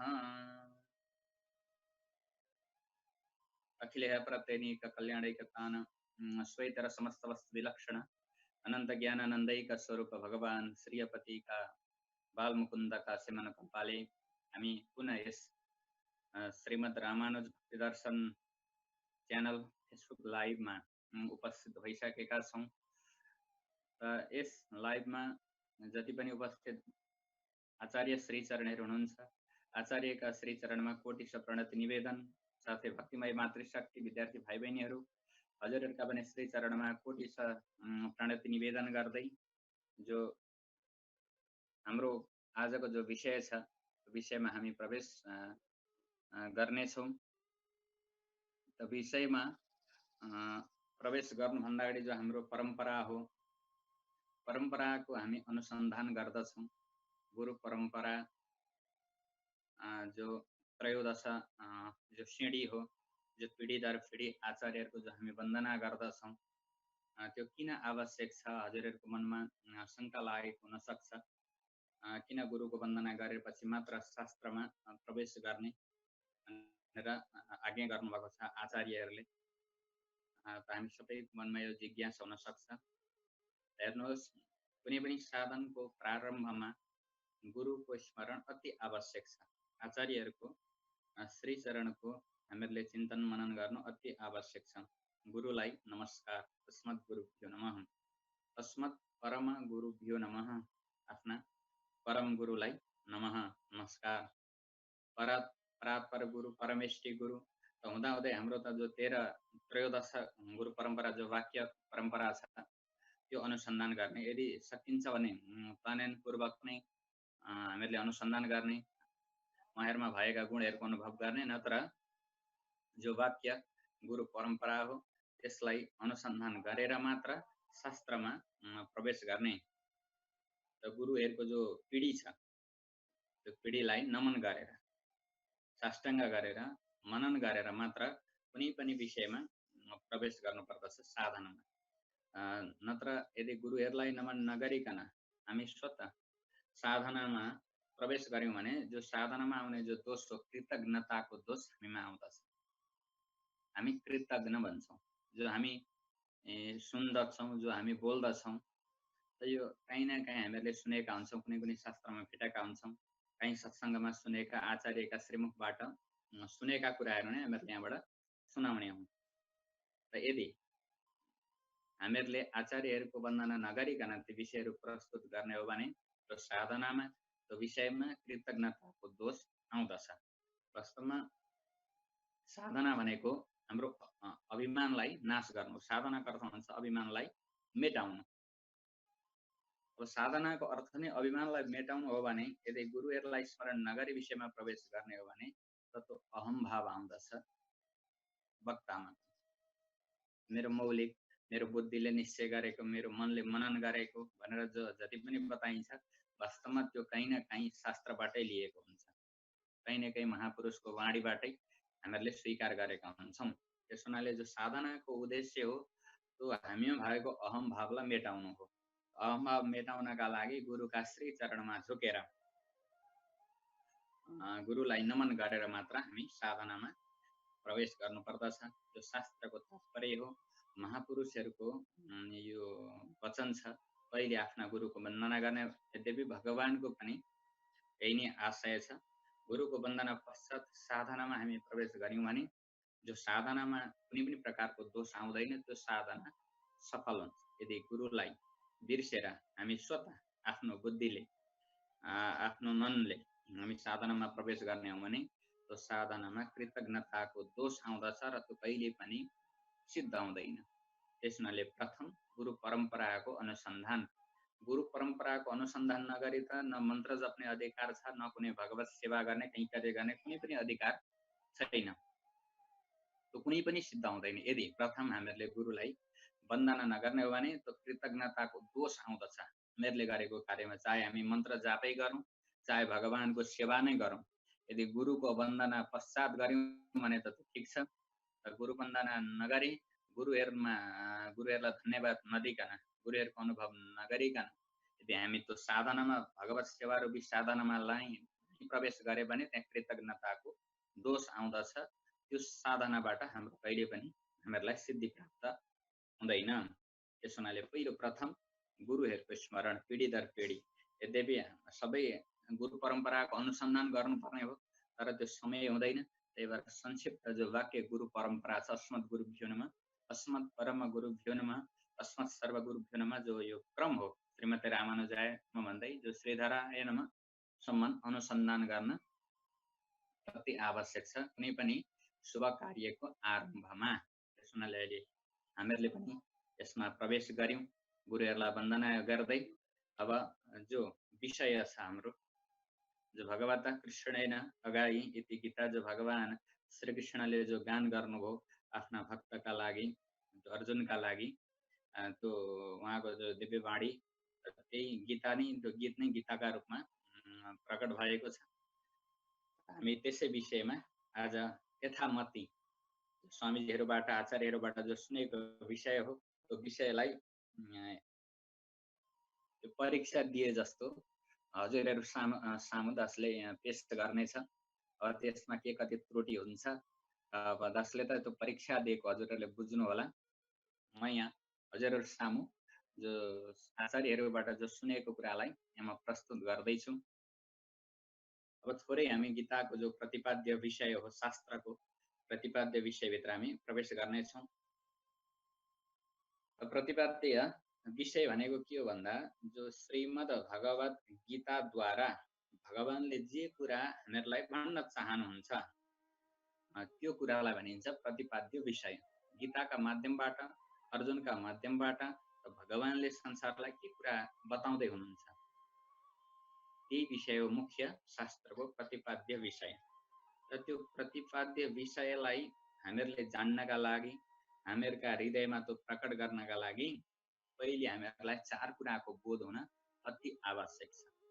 वक्तालाई, श्रोतालाई 4 कुराको बोध नभइकन त्यो प्रतिपाद्य विषय कहिले पनि हाम्रो हृदयमा भगवानले प्रकट गर्नुहुन्न, शास्त्रले त्यो विषय प्रकट गर्नुहुन्न, ग्रन्थले आफ्नो फल दिँदैनन्। जबसम्म श्रोता वक्तामा यी 4 कुरा छैनन् तबसम्म हामीहरूले जतिसुकै सुने पनि, जतिसुकै शास्त्र रटे पनि, त्यो वास्तवमा जो प्रतिपाद्य विषय हो, त्यो शास्त्रको जो फल हो, मुख्य फल हो, त्यो हामीहरूले जान्न सकिँदैन। हामी जतिसुकै प्रवचन गरौँ, श्रोताले जतिसुकै सुनुन्, जति धेरै सुने पनि त्यसको फल ग्रहण हुँदैन। त 4 कुरा के हुन् भन्दाखेरि आउनुहोस् संक्षेपमा हामी यही विषयमा चर्चा गर्दै अगाडि बढ्नेछौँ। सबभन्दा पहिले त यो सम्झिनुपर्छ, यो कसका लागि लेखिएको हो। जो उपदेश दिँदैछ, जो शास्त्र लेखियो, त्यो कसका लागि? त्यो बच्चाका लागि हो, त्यो जवानका लागि हो, त्यो वृद्ध व्यक्तिका लागि हो, या रागी व्यक्तिका लागि हो, या वैराग्यवान व्यक्तिका लागि हो? त्यो कसका लागि यो उपदेश दिँदैछ, कस्ता व्यक्तिका लागि यो उपदेश हो? पहिले त यो कुरामा हामीहरूले ध्यान दिन आवश्यक छ। पहिलो यो कुरालाई राम्ररी बुझ्नुपर्छ, यो विषय, यो उपदेश कसका लागि हो। र अर्को, जसका लागि यो विषय भनिएको छ त्यो व्यक्ति कस्तो हुनुपर्छ, यसमा योग्यता इच्छा पूर्ण छ कि छैन, योग्यता र इच्छा दुवै छन् कि छैन, योग्यता र इच्छाले त्यो व्यक्ति पूर्ण छ कि छैन, त्यसमा पनि हामीहरूले विचार गर्नुपर्छ। हामीभित्र त्यो योग्यता छ, हामीभित्र त्यो विषय प्राप्त गर्ने इच्छा छ। यदि हामीमा योग्यता छ तर इच्छा छैन भने त्यो शास्त्रले त्यो फल प्रदान गर्दैन। यदि हामीमा इच्छा छ तर योग्यता छैन भने त्यो भाषा बुझ्न सकिँदैन। त्यस हुनाले जो अधिकारी हो त्यसमा हामीमा त्यो शास्त्रले भन्न खोजेको त्यो तात्पर्य त्यो बुझ्ने एकदम हार्दिक इच्छा हुनुपर्छ, भित्रैदेखि चाह हुनुपर्छ, अनि योग्यता पनि चाहिन्छ। अनि मात्र त्यो विषय, त्यो शास्त्रले त्यो गूढ रहस्य खोलिदिनुहुन्छ भनेर हाम्रो पूर्वाचार्यहरूले बताउनु भएको छ। अब सबैले आफ्ना आफ्ना हिसाबले कुनै पनि विषयमा प्रवचन गर्छन्। कसैले भक्तिपरक, कसैले साङ्ख्यपरक, कसैले वेदान्तपरक प्रवचन हुन्छ। र सबैले आफ्ना आफ्ना तरिकाले श्रोताहरूलाई उपदेश दिनुहुन्छ। कसैले भन्नुहुन्छ आत्मकर्ता हो, यो धर्म गर, त्यस्तो गर, त्यस्तो गर भनेर उपदेश दिनुहुन्छ। कसैले भन्नुहुन्छ आत्मा केवल साक्षी हो, केही गर्न आवश्यक छैन। कसैले भन्नुहुन्छ आत्मा भनेको ब्राह्मण हो, यो धर्म गर, यो छोड्नु हुँदैन भनेर अनेक प्रकारका उपदेश अनेक विद्वानहरूले हाम्रा सामु इन्टरनेटहरूमा हामीहरूलाई प्राप्त हुन्छ। विषयको जो प्रतिपाद्य हो, त्यो जो विषयको विभाग हो, त्यो विषयको विभागलाई पनि पहिले हामीहरूले जान्नु पर्दछ, हामी के सुन्न चाहन्छौँ। यदि त्यो विषयको विभागलाई हामीहरूले जान्न सकेनौँ भने वक्ताले कुन हिसाबले कुन तत्त्वलाई अनुभव गरेर सांख्य तत्त्व अनुसार या वेदान्त परक या भक्ति परक व्याख्यान दिँदैछ, पहिले त्यो व्याख्यानलाई हामीहरूले सम्झिन आवश्यक छ, नत्र हाम्रो बुद्धि भ्रमित हुन्छ। त्यो विभागलाई कुन विभाग अन्तर्गत कुन विभाग अनुसार यो प्रवचन हुँदैछ त्यो पनि हामीहरूले जान्न अति आवश्यक छ। र फेरि यो सुन्नु र यो सुनाउनुको प्रयोजन के हो, यो गीता सुन्नुको र गीता सुनाउनुको प्रयोजन के हो, यो सुनेर हामीहरूलाई के मिल्दछ, यो जान्न पनि हामीहरूलाई अति आवश्यक छ। त यहाँ संक्षेपमा भन्दा अधिकारी को हो, ग्रन्थको विषय के हो, त्यो सुन्दा र त्यो सुनाउँदाखेरि कुन प्रयोजन सिद्ध हुन्छ, सुन्दा र सुनाउँदा के प्रयोजन सिद्ध हुन्छ, के साँच्चै त्यो ग्रन्थले त्यही विषयलाई वर्णन गर्दछ कि गर्दैन। जो हामी सुन्न चाहन्छौँ त्यो सुन्न चाहेकै विषयलाई त्यो ग्रन्थले प्रतिपादन गर्छ कि गर्दैन। यो चार कुराको हामीहरूलाई पूर्ण ज्ञान नभइकन हामीहरूलाई ग्रन्थको तात्पर्य हाम्रो हृदयमा प्रकट हुँदैन। ग्रन्थले आफ्नो जो फल हो त्यो फल लुकाएर राख्छ, खोल्दैन हाम्रो अगाडि। ताइ पहिले यी चार कुरालाई हामीहरूले बुझ्न अति आवश्यक छ। कसैले भन्छन् ए पूजा गर, हामी पूजा गर्न थाल्यौँ। कसैले भन्छन् होम गर, नित्य हवन गर, हामी हवन गर्न थाल्यौँ। कसैले भन्छन् वेदान्त पढ, कसैले भन्छन् साहित्य पढ, व्याकरण पढ। त हामीहरूलाई के मिल्छ, त्यसलाई हामीहरूलाई चाहिएको के हो, हामी के चाहन्छौँ, पहिले त त्यो विषय हामीहरूले पहिले हाम्रा हृदयमा निश्चय गर्नुपर्छ। हामीहरूले खोजेको विषय के हो, हामीहरूले खोजेको विषयमा नै यदि हाम्रो पूर्ण निष्ठा हो भने त्यो ज्ञान हुन सक्छ।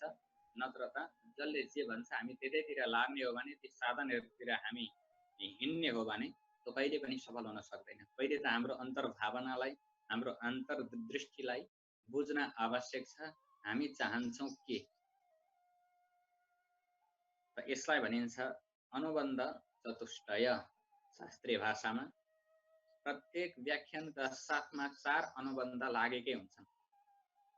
गुरु शिष्यको सम्बन्धमा पनि जब आचार्यले शिष्यलाई कुनै ज्ञान दिँदै हुनुहुन्छ, कुनै विषयको चर्चा गर्दै हुनुहुन्छ भने त्यहाँ पनि यी अनुबन्ध चतुष्टय चार अनुबन्ध लागेकै हुन्छन्, कुनै पनि व्याख्यानमा, कुनै पनि चर्चामा। र त्यसलाई शास्त्रीय भाषा भनिन्छ योग्यता, आकांक्षा, विषय र प्रयोजन। त यो गीता भनेको भारते भगवत गीता, जो 1,00,000 श्लोकले युक्त जो महाभारत हो, महाभारतको जो मुटु हो गीता भनेको। महाभारत रूपी जो एउटा विशाल विराट स्वरूपको जो धड्कन हो, त्यो धड्कन हो गीता। अनुबन्ध चतुष्टय त पुरै यो महाभारतमै छ। र पनि महाभारतमा जति पनि उपाख्यानहरू व्याख्यानहरू आउँदछ ती सबैमा पनि यो अनुबन्ध चतुष्टय लागेको हुन्छ। जबसम्म यी चार कुराको हामीहरूलाई बोध हुँदैन तबसम्म ग्रन्थले जो आफ्नो भाव हो, आफ्नो आशय हामीहरूलाई प्रदान गर्नुहुन्न। आचार्यहरूले बताउनुहुन्छ पहिले बुझ, त्यसलाई जान, के कुराको यहाँ चर्चा हुँदैछ, तिमीले जो सुन्न चाहेको विषय हो त्यो यहाँ छ कि छैन, तिमीलाई यो सुन्ने इच्छा छ कि छैन। अब श्रोतालाई सुन्ने इच्छा छैन, वक्ताले भनिराख्ने हो भने त्यो कहिले पनि त्यो तत्त्वको बोध हुन सक्दैन।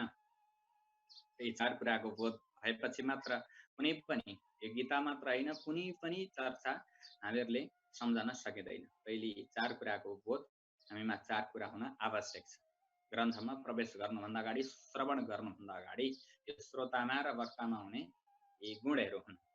चार कुराको बोध भएपछि अनि त्यो ग्रन्थको विषयवस्तु हामीहरूलाई प्राप्त हुन्छ, नत्र प्राप्त हुँदैन।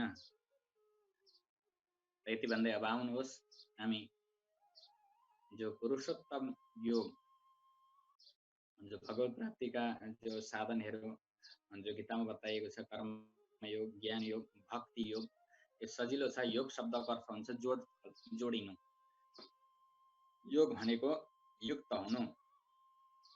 त कर्मयोग भनेको के हो भन्दा सजिलो, एकदम हजुरलाई म सजिलो परिभाषा बताउँछु। कर्मयोग भनेको कुनै पनि कर्म गर्दा भगवानलाई सम्झेर गर्नु, त्यो कर्मयोग हुन्छ। चाहे जुनसुकै कर्म गर्नु तर भगवानलाई सम्झेर गर्नु, भगवानलाई नबिर्सिकन गर्नु। कार्यको आरम्भमा मध्यमा र अन्तिममा भगवानलाई सम्झिनुभयो भने त्यो कर्म स्वतः योग हुन्छ। भगवानलाई बिर्सेर जो कर्म गर्छौं त्यो संसारको हेतु हुन्छ भने जो भगवानलाई सम्झेर जो कर्म गर्छौं त्यो भगवानकै भगवत प्राप्तिको हेतु हुन्छ। त्यो कर्म साधारण कर्म रहँदैन, त्यो कर्म योग हुन्छ। त भक्ति पनि त्यही हो, त ज्ञान पनि त्यही हो।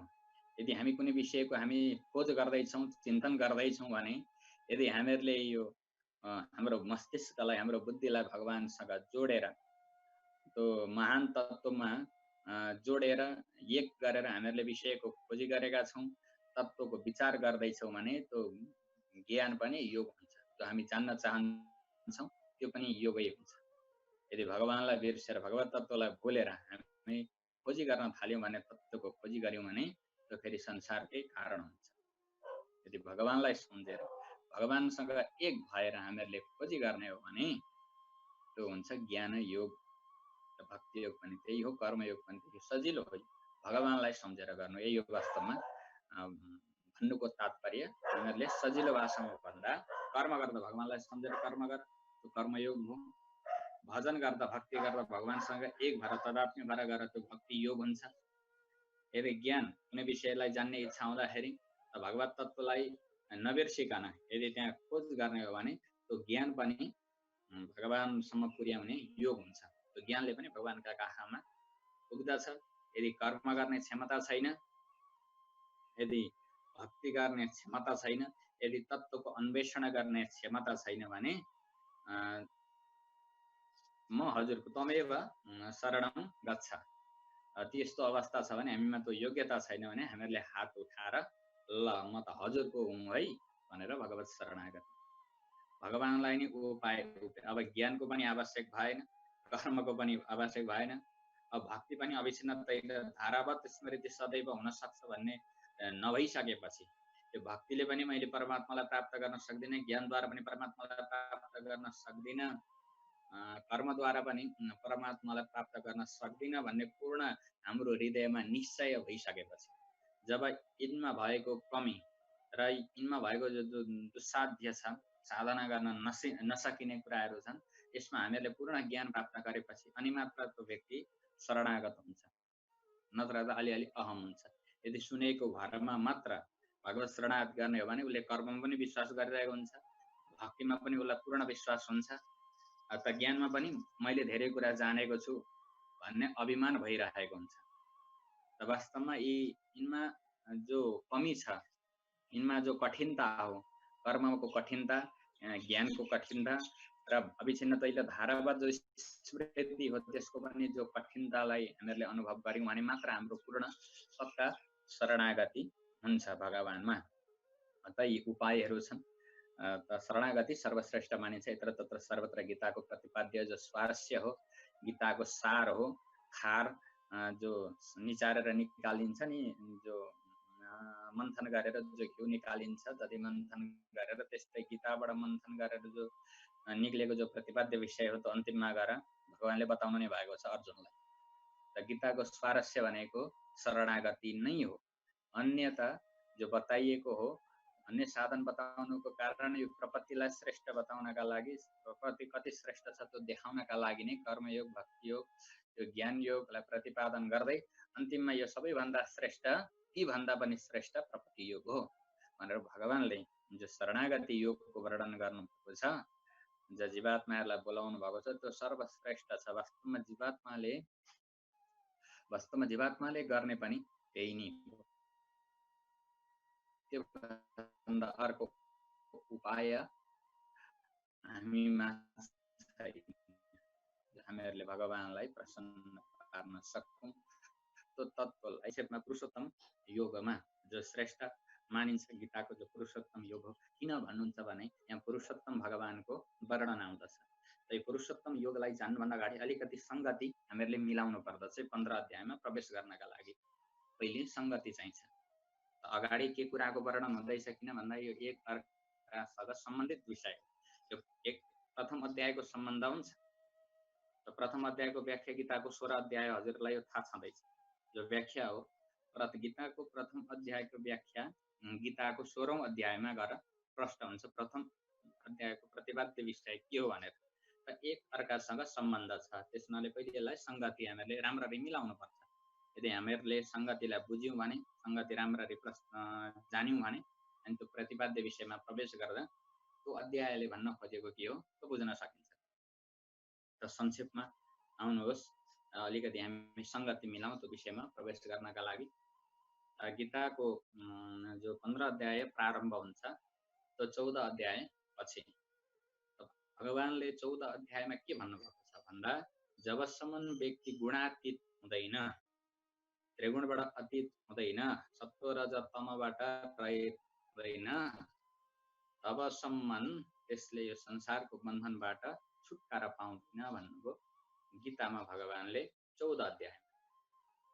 र 13औं अध्यायमा भन्नुभएको छ, यो नाना योनिमा जो हामी अहिले घुमिरहेका छौँ, परिभ्रमण गरिरहेका छौँ, संसारको बन्धनमा फँसेका छौँ।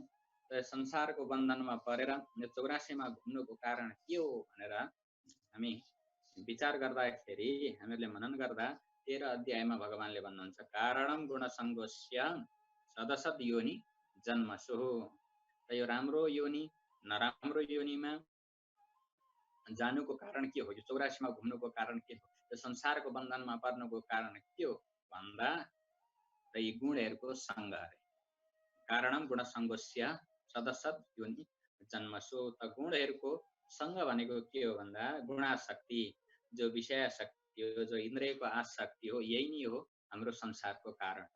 जो हामी आसक्त हुन्छौँ त्रिगुणमा, यो देहमा जो हाम्रो आसक्ति हो, यो संसारको विषयमा जो आसक्ति हो, वास्तवमा यही नै हो संसारमा आउनुको कारण। यो 13औं अध्यायमा भगवानले बताउनु भएको छ। र 14औं अध्यायमा भगवानले बताउनु भयो, जो सात्विक पुरुषको गति कस्तो हुन्छ, राजसी पुरुषको गति कस्तो हुन्छ, तामसी पुरुषको के गति हुन्छ। तर यो तीनटै गुणबाट जो मुक्त हुन्छ, त त्यो कसरी मुक्त हुन्छ, संसारको बन्धनबाट त्यसले कसरी संसारलाई जितेर परमात्मालाई प्राप्त गर्दछ, यो कुराको वर्णन हुन्छ। सत्वगुणी व्यक्तिको गति, रजोगुणी व्यक्तिको गति, तमोगुणी व्यक्तिको गति वर्णन गर्नुभयो। र यो जो तीनटै गुणबाट जो मुक्त छ, यो तीनटै गुणलाई जसले जितिसकेको छ भने त्यो संसारबाट कसरी मुक्त हुन्छ, त्यसको वर्णन आउँछ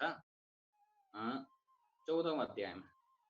त यो तीनवटा गुणबाट मुक्त हुने उपाय के हो भन्दा, यहाँ 14औं अध्यायमा भगवानले भन्नुहुन्छ, नान्यम गुणेभ्य कर्तारम यदा द्रष्टानुपश्यति गुणेभ्यश्च परम व्यक्ति मद्भावम स्वधिगच्छति। र यहाँ जो त्वम पदार्थको प्रधानले जब गुणहरूलाई हामीहरूले गुणहरूद्वारा आफूलाई कर्ता मान्दछौँ, तब हामी संसारमा फस्दछौँ। जब हामी द्रष्टा मान्दछौँ, आफूले आफूलाई यसको साक्षी मात्र केवल मान्दछौँ, तब हामी यो त्रिगुणबाट अतीत पार गर्दछौँ। त यो गुणहरूदेखि अतिरिक्त कर्ता कोही पनि हुँदैन। वास्तवमा हामी संसारमा फँसेका छौँ, यो सबै मैले गरेँ भन्ने भावले, जो अन्तःकरण चतुष्टयले, यो त्रिगुणको संयोगले कार्य हुन्छ। हामी प्रत्येक जीव मात्रामा यी त्रिगुणको अधिकताका कारण, सत्वगुणको अधिकताले सात्विक कर्म गर्छ, रजोगुणको अधिकताबाट राजसिक कर्म गर्छ, तमोगुणको अधिकताबाट तामसिक कर्म गर्छ।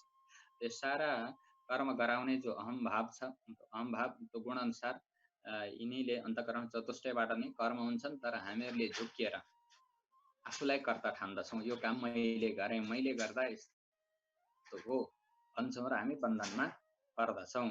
र जसले गुणातीत भएर साक्षी बसेर यो सबै कार्य गर्ने यो त्रिगुणको यो खेल हो, त्रिगुणको माया हो भनेर जसले बुझ्दछ, अनि त्यो कस्तो हुन्छ भन्दा मद्भावम स्वधि गच्छति, त्यसले मेरो भावलाई प्राप्त गर्दछ। म जस्तै असङ्ग रहन्छ। मेरो भावलाई प्राप्त गर्दछ भन्दा जसरी भगवानले सारा जगत बनाएर पनि अलग रहनुहुन्छ, त्यस्तै यो जीवात्मा यो सारा कार्य गरेर पनि त्यहाँदेखि अलग रहन्छ, छुट्टै रहन्छ। त्यो विषयले त्यो गुणहरूले उसलाई आसक्त बनाउन सक्दैन संसारमा। यो त्वम पदार्थ प्रधानले भयो। र अर्को कुरो यहाँ बताउनुहुन्छ, अर्को उपाय त कसरी यो त्रिगुणहरूलाई जित्ने। एउटा त आफ्नो बलले, आफ्नो आत्माको स्वरूप जानेर, म आत्मा हुँ, म असङ्ग छु, यो गुणदेखि म अतीत छु, यो त्रिगुणले गरेको कार्यलाई मैले गरेको हो भनेर भन्नु हुँदैन। यो सबै संसार जो छ यो सत्व र तमको यो वृद्धि हो भन्ने जब ज्ञान हुन्छ तब त्यो असङ्ग हुन्छ। मद्भावम स्फुति गच्छति, त्यसले मेरो भावलाई प्राप्त गर्छ भन्नु भगवानले।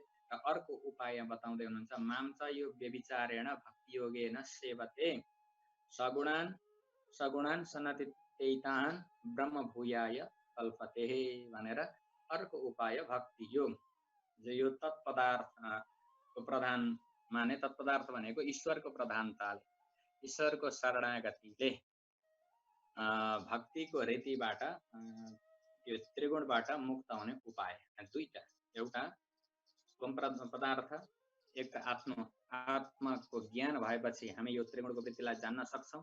यदि त्यो आत्माको ज्ञान भएन भने हामीले आफ्नो स्वरूपको पूर्ण अनुभव गर्न सकेनौँ भने के गर्ने भन्दा भगवत शरणागति गर्ने। अव्यभिचारेण भक्ति योगद्वारा, भगवत शरणागतिद्वारा यो त्रिगुणबाट हामी मुक्त हुन्छौँ। भक्ति योगको वर्णन गीतामा यत्र तत्र सर्वत्र आउँछ। त्यसको सुरुमै छ, आरम्भमै हुन्छ शिष्यस्तेहम साधेमाम त्वम प्रपन्नम भनेर। प्रकर्षण भगवत सर्व भगवानका आफ्नो अहमलाई नाश गरेर जसले भगवानका श्री चरणलाई नै उपाय र उपेय रूपले वर्णन गरेको छ त्यो व्यक्तिलाई भनिन्छ प्रपन्न। अर्जुन प्रपन्न हुनुहुन्छ, अर्जुन गिर्नु भएको छ, र यसको सुरुवातै हुन्छ प्रपन्नबाट। त्यही भएर त गीताको स्वारस्य हाम्रा आचार्यले बताउनुभयो प्रपत्ति योग। गीताले भन्न खोजे भगवानको आशय, गीताद्वारा भगवानले जो शिक्षा दिँदै हुनुहुन्छ संसारलाई, जीवात्मालाई जो शिक्षा दिँदै हुनुहुन्छ त्यो हो प्रपत्ति योग। यति मात्र बताउनका लागि कर्मयोग ज्ञान योग सबै बताउनु भएको, तर वास्तवमा गीताको तात्पर्य भनेको प्रपत्ति योग हो। त जताततै भक्ति योग प्रपत्ति योगको वर्णन जो 13 अध्याय जो गीताको ज्ञान योग मानिन्छ, सबैभन्दा श्रेष्ठ ज्ञान योगको मुख्य आधार मानिन्छ 13औं अध्याय गीताको। र त्यस 13औं अध्यायमा पनि मयि चानन्य योगेन भक्ति अव्यभिचारिणी भनेर भगवानले भक्तिको महिमा मुक्त कण्ठले गान गर्नुभएको छ। र ज्ञानको जो लक्षण छ, ज्ञानको लक्षणमा भक्तिको पनि वर्णन आउँदछ। त यसरी भक्तिको महिमा बताउँदै बताउँदै त्रिगुणबाट पार हुने उपाय बताउँदै बताउँदै आउनुभयो। 13मा त्रिगुणले युक्त भएर, त्रिगुणमा युक्त भएर व्यक्ति संसारमा कसरी भड्किन्छ त्यो बताउनु भयो। 14औं अध्यायबाट तिनीहरूको गति कस्तो हुन्छ, जो त्रिगुणमा सत्व रज र तममा आसक्त छन् ती व्यक्तिहरूको गमन कस्तो हुन्छ, तिनीहरूको जीवन कस्तो हुन्छ, तिनीहरूको परमार्थ कस्तो हुन्छ त्यो कुरो बताउनु भयो। र जो यो त्रिगुणबाट अतीत छ, जसले त्रिगुणलाई जानिसकेको छ, जो त्रिगुणको मोहमा फसेको छैन, त्यसको वर्णन अब गर्नुहुन्छ। र त्यो त्रिगुणबाट जो छुट्ने उपाय, त्रिगुणबाट अतीत हुने जो उपाय, जो आत्मज्ञान र जो भगवत शरणागति, दुईटा उपाय यो 14औं अध्यायमा बताउनु भएको छ।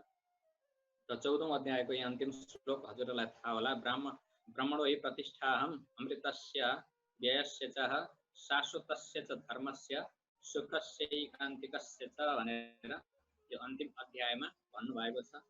र यो अन्तिम 14औं अध्यायको अन्तिम जो श्लोक छ, यो श्लोकको व्याख्या नै हो 15औं अध्याय। गीताको जो 15औं अध्याय एक अर्कासँग मैले अघि नै भने संगति छ।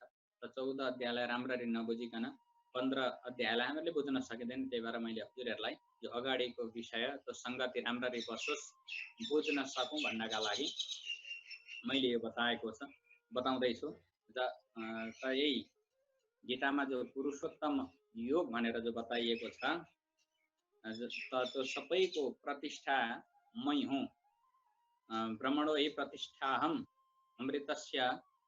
अमृतस्यायव्यस्य च शाश्वतस्य च धर्मस्य सुखस्यैकान्तिकस्य च भनेर जो ब्रह्मको प्रतिष्ठा म कसरी हुँ, भगवान कसरी हुनुभयो, सबैको प्रतिष्ठा, ब्रह्मको पनि प्रतिष्ठा म हुँ भनेर जब भगवानले 14औं अध्यायमा बताउनु भयो, त त्यो कसरी सम्भव छ, ब्रह्मको पनि प्रतिष्ठा हजुर कसरी हुनुभयो, त गुणातीत नभइकन संसारबाट छुट्न सकिँदैन। जन्म मरणको जो दुःख छ त्यो दुःखबाट छुट्न सकिँदैन। त्यो दुःखबाट छुट्नका लागि भगवानको भक्ति आवश्यक छ। त त भगवानमा भक्ति हुनका लागि भगवानको स्वरूपको ज्ञान हुन पनि आवश्यक छ। र कसको हामी भजन गर्दैछौँ त्यसको स्वरूप कस्तो छ, त्यो भजनीयको जो स्वरूप हो त्यो स्वरूपको ज्ञान हुन अति आवश्यक छ। त्यो ज्ञान नभइकन त्यसलाई जान्न सकिँदैन, त्यो स्वरूपको बोध नभइकन प्रेम हुँदैन। भगवानले त भन्नुभयो 14औं अध्यायमा, गुणातीत हुनका लागि मेरो भजन गर, आफूलाई जान कि मेरा शरणमा पर र मेरो भजन गर। त भगवानका शरणमा पर्न, भगवानको भजन गर्न, भगवानको स्वरूप कस्तो छ त्यो भगवानको स्वरूप त जान्नु पर्यो नि त। त्यो भगवानको स्वरूपको बोध गराउनलाई, भगवान कस्तो हुनुहुन्छ त्यो बताउनका लागि यो 15औं अध्याय सुरु हुन्छ, जसलाई भनिन्छ पुरुषोत्तम योग। पुरुषोत्तम योग भनेको पुरुषोत्तम भगवानसँग जोडिदिने, युक्त गरिदिने। पुरुषोत्तम योगको आरम्भ हुन्छ। पुरुषोत्तम भगवानको निरूपण 15 अध्यायमा गरिएको छ। यसमा जो 15औं अध्यायमा बताइएको छ, हजुरहरूलाई म संक्षिप्त जो 15औं अध्यायको जो प्रतिपाद्य विषय पनि म हजुरहरूलाई बताउँछु। र यहाँ 15औं अध्यायमा एउटा अक्षर पुरुषको वर्णन आउँछ। जसरी 7औं अध्यायमा पराप्रकृति अपराप्रकृतिको वर्णन आएको छ। यो दुईटाको संयोगबाट यो जो सारा संसार हामीहरूलाई भाषित भइरहेको छ, देखिरहेको छ, यो दुईटैको मूलमा, यो सारा संसारको मूलमा भगवान हुनुहुन्छ। यत योनानि भूतानि सर्वाणीत्युपधारय अहं कृष्णस्य जगत प्रभव प्रलयस्तथा मयि सर्वमिदं प्रोतं सूत्रे मणिगणा इव भनेर जो 7औं अध्यायमा भगवानले भन्नुभएको छ, सारा संसार मबाट उत्पन्न हुन्छ, मैमा लीन हुन्छ। जसरी कपडा धागोबाट कपडाको निर्माण हुन्छ र फेरि त्यो धागाकै रूपमा अन्तिममा नाश हुन्छ, त्यो समाप्त हुन्छ। जसरी धागोबाट एउटा कपडा निर्माण हुन्छ भने त्यो कपडाभरि पुरै जब त्यो धागाको तान छ, यत्र तत्र सर्वत्र धागो फैलिएको छ, त्यस्तै मबाट यो संसार बनेको छ। संसारको कण कणमा मेरै वास छ भनेर सबैमा परिपूर्ण मै छु भनेर भगवानले पराप्रकृति अपराप्रकृति दुवैको व्याख्या गर्नुभएको छ। र यो 13औं अध्याय पनि क्षेत्र र क्षेत्रज्ञका रूपमा भगवानले आफैलाई नै बताउनु भएको छ। ब्रह्म सम्पद्यते तदा भनेर आफूलाई नै जान्न योग्य मै हुँ भनेर बताउनु भएको छ। र यस 15औं अध्यायमा भगवान त्यो अक्षर र अक्षर दुईटै पुरुषभन्दा पनि श्रेष्ठ जो पुरुषोत्तम जो भगवान हुनुहुन्छ, र पुरुषोत्तम आफ्नो स्वरूपको यस 15औं अध्यायमा भगवानले वर्णन गर्दै हुनुहुन्छ अर्जुनको लागि। त पुरुषोत्तममा 5 कुरा हुन्छ, 5 कुरा बताइएको छ। 5 कुरा हुन्छन् पुरुषोत्तममा विशेष गरी। प्रथम के भन्दा यसमा क्षरम अतीतोहम।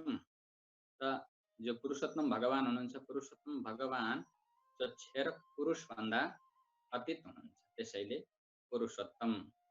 त क्षर के हो भन्दा, क्षर कसलाई भनिन्छ भन्दा क्षर सर्वाणी भूतानि। त ब्रह्मादेखि लिएर एउटा किरो पर्यन्त जति पनि प्रकृति का जो तृण पर्यन्त जति पनि जीवहरू छन्, जो चेतन समाश्रित जो संसारको विलास जड चेतनात्मक, यो सबैलाई क्षर भनिन्छ। र यो भन्दा पनि श्रेष्ठ भगवान हुनुहुन्छ। अनि अर्को अक्षरात् अपि च उत्तम। अर्को अक्षर माने अपरा प्रकृति, प्रकृतिको जो कारणभूत जो मूल कारण हो त्यो भन्दा पनि श्रेष्ठ, अथवा यहाँ कहीँ कहीँ आउँछ त अक्षर शब्दको अर्थ आउँछ ब्रह्म। त ब्रह्म भन्दा पनि श्रेष्ठ, अक्षरात् अपि उत्तम। अक्षर ब्रह्म भन्दा पनि उत्तम जो भगवानको स्वरूप हो, त्यो स्वरूपलाई पुरुषोत्तम भनिन्छ। अक्षर ब्रह्म भन्दा पनि उत्तम। र तेस्रो कुरो हो यो लोकत्रयमा विश्य, जो सम्पूर्ण लोकमा व्याप्त छ, भरपूर छ, भरिएर बसेको छ। पुरुषोत्तममा यो तेस्रो कुरो विशेषता हुन्छ। र चौथो कुरो विवार्ती, जसले सारा संसारलाई भरण पोषण गर्दछ। र पाँचौं हो अव्यय ईश्वर, सबैको स्वामी, सबैको मालिक, यो सारा संसारको नाश भएर पनि जसको नाश हुँदैन, त्यो अव्यय ईश्वर। र यो पुरुषोत्तममा यी 5 वटा विशेषता छन्। क्षर सर्वाणी भूतानि, सबै प्राणी भन्दा सबै भूत भन्दा श्रेष्ठ। अक्षरात् अपि च उत्तम, जो अक्षर भनेको अक्षर ब्रह्मदेखि भन्ने उत्तम, जो लोकत्रयमा सारा लोकमा व्याप्त छ, जसले सबैको भरण पोषण गर्दछ, र जो अव्यय ईश्वर जो सबैको स्वामी र अव्यय भनेको सारा संसार समाप्त हुँदा पनि जसको नाश हुँदैन, र त्यस्ता भगवानलाई भनिन्छ पुरुषोत्तम, र सबैभन्दा श्रेष्ठ। भगवानले बताउनु भएको छ जसले मलाई जान्दछ म पुरुषोत्तम हुँ। त भगवान त्यस्तो पुरुषोत्तम हुनुहुन्छ।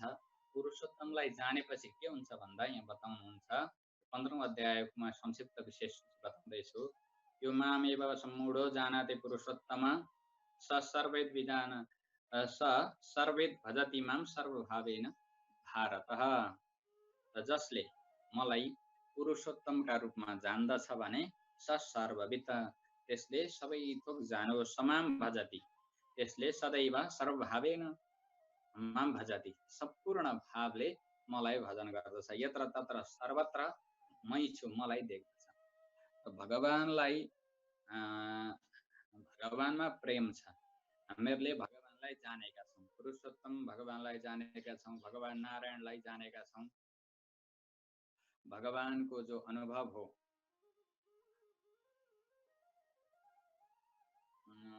भगवानको जो अनुभव हो, भगवानको अनुभव हामीहरूलाई भएको छ भनेर कसरी थाहा पाउने भन्दा भगवानलाई जानिसकेपछि, भगवत तत्त्वको ज्ञान भइसकेपछि के हुन्छ अरे भन्दा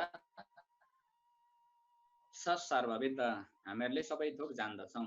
समाम भजति, त्यस भगवानले भन्दै हुनुहुन्छ त्यसले मलाई भजन गर्छ। कसरी भन्दा सर्वभावेन, यत्र तत्र सर्वत्र मलाई नै अनुभव गर्छ। सिया राममय सब जग्गा जानी करहु प्रणाम, जोरी जोग पानी भनेर जो तुलसीदासले बताउनु भएको छ, त्यो अवस्था हुन्छ। यत्र तत्र सर्वत्र भगवानको दर्शन हुन्छ। यही हो भगवानलाई जानेका व्यक्तिको पहिचान, भगवत अनुभव भएका व्यक्तिको पहिचान। त भगवानको भक्तिले भगवानलाई जान्न सकिन्छ। भक्तिको उत्कृष्ट दशा भनेको प्रपत्ति योग हो। भक्तिको जो सर्वश्रेष्ठ अवस्था हो त्यसलाई भनिन्छ प्रपत्ति। सबै समर्पण भाव आउँछ। भक्ति गर्दा गर्दै भगवानमै सबै समर्पण गर्ने जब भाव आउँछ त्यो भावलाई भनिन्छ प्रपत्ति योग। र त्यहाँ सबै थोक अर्पण गरिसकेपछि अब उसका लागि गर्ने केही नै बाँकी रहँदैन। सबै सर्वस्व सुम्पिसकेपछि उसका लागि केही बाँकी रहँदैन। भक्तिमा त केही रहन्छ भन्ने श्रीवचन भूषण आदिमा भक्ति भएपछि व्यक्ति छटपटाउँछ, भगवत प्रेमका लागि छटपटाउन थाल्छ। यत्र तत्र घुम्न पनि सक्छ। यद्यपि त्यसलाई सुनमा सुगन्धका रूपमा लोकाचार्य स्वामीजीले लिनुभएको छ। त त्यो अवस्था नआइकन हामी छटपट्यौँ भने त, देखावटी रूपमा छटपट्यौँ भने त हाम्रो पतनको कारण हुन्छ। तर एउटा अवस्था आएपछि भगवानको वियोग सहन हुन नसकेपछि जब भक्तियोगी व्यक्तिहरू सबैसँग प्रार्थना गर्दै भगवानको माग गर्दछन्, भगवानको अनुभव चाहन्छन्, भगवानको दर्शन चाहन्छन्, सारा देवी देवतासँग प्रार्थना गर्छन् भने त्यो अवस्था चाहिँ सुनमा सुगन्ध हो, नत्र होइन भने त्यो अवस्था नआइकन भगवानमा भगवानको त्यो विरह, त्यस्तो विरह नआइकन यदि हामी त्यसरी घुम्न थाल्यौँ भने चाहिँ आत्माको पतन हुन्छ। यदि त्यो विरह आएको छ, एक क्षण पनि हामी भगवानको अनुभव नगरी बस्न सकिँदैन भने त्यस्तो अवस्थालाई लोकाचार्य स्वामीजीले पनि सुनमा सुगन्ध भन्नुभएको छ। त भक्तिमा नै भनिन्छ विभाग। त संसारलाई हामीदेखि टाढा पुर्याएर भगवानमा जसले अनुराग पैदा गर्दछ त्यो हो विभाग, त्यो हो भक्ति भनेको छुट्याउने। भक्तिले छुट्याउने काम गर्छ। यो संसार नाशवान हो। त भगवान हुनुहुन्छ, भगवानको स्वरूपको बोध गराएर भगवानमा हाम्रो प्रेम प्रकट गरिदिनुहुन्छ भक्ति महारानीले। त भगवानलाई प्राप्त गर्ने यो भक्ति योग, यो प्रपत्ति योग, यही मात्र नै सर्वश्रेष्ठ छ। त यो मैले संगति अलिकति बताएँ। अलिकति हामी यहाँ वक्ता र श्रोतालाई पनि हामी चिन्तन गरौँ। जो गीताका जो वक्ता र जो श्रोता हुनुहुन्छ, हजुरहरूलाई थाहा छ दुई दाजुभाइ नर र नारायण। नर र नारायण जो धर्म र मूर्तिबाट प्रकट हुनुभएको हो। त यी दुई दाजुभाइ लोक कल्याणका लागि, संसारको कल्याणका लागि तप गरिरहनु भएको छ, सदैव तपस्यारत। त एकै परमात्मा दुई रूपमा अवतार लिनुभएको छ। यो हजुरहरूलाई थाहा होला। मन्त्रार्थमा आचार्यहरूले अनुभव गराउनु भएको छ। एउटै परमात्मा एउटै ईश्वर नर र नारायण दुईटा रूपमा प्रकट भएर लोक कल्याणका लागि संसारको कल्याण कसरी हुन्छ, संसारको हित कसरी हुन्छ, यस सम्बन्धमा विचार गर्नुहुन्छ। तप भनेको तप आलोचने, सदैव विचार गरेर रहनुहुन्छ। संसारको रक्षा कसरी गर्ने, यसको हित कसरी हुन्छ। तपस्या गर्नु भनेको विचार गर्नु, आलोचना हो। वैदिक धातु हो तप आलोचने। तर यहाँ लक्ष्मी नारायणको रूप होइन, यहाँ तपस्या प्रधान भएको हुनाले नर नारायणको रूप, यहाँ पुरुष प्रधान युगल रूप नर नारायणको छ। त यहाँ तपस्या प्रधान भएको हुनाले नि यहाँ लक्ष्मी नारायण नभनेर नर नारायण रूपमा यहाँ प्रतिपादन गरिएको छ। त यी नर नारायण कोही दुईटा तत्त्व होइन, तत्त्वमेकम द्वैधा स्मृतम भनेर शास्त्रमा बताएको छ। तत्त्व त एकै हो। त गुरु र शिष्यको सम्बन्धको बोध गराउनका लागि संसारमा नर नारायण भगवान आउनुभयो। त जीवात्मालाई शिक्षा त दिनु पर्यो। त उत्कृष्ट जीव कस्तो हुन्छ, जीवात्माको कर्तव्य के हो, त्यो बोध गराउनका लागि नर अवतार भगवानले लिनुभयो। र आचार्य गुरु कस्तो हुनुपर्छ भनेर त्यो देखाउनका लागि नारायणको अवतार पनि स्वयं भगवानले लिनुभयो। यो संसारमा यो ज्ञानको धारा बगाउनका लागि एकै तत्त्व दुई रूपमा अवतार लिनुभयो, नर र नारायण। तत्त्व त एकै हुनुहुन्छ। तत्त्व त एकै हुन् भने अब यसमा को ठुलो को सानो, यो ठुलो सानोको भेदै छैन। को श्रेष्ठ, को माथि छ, को तल छ।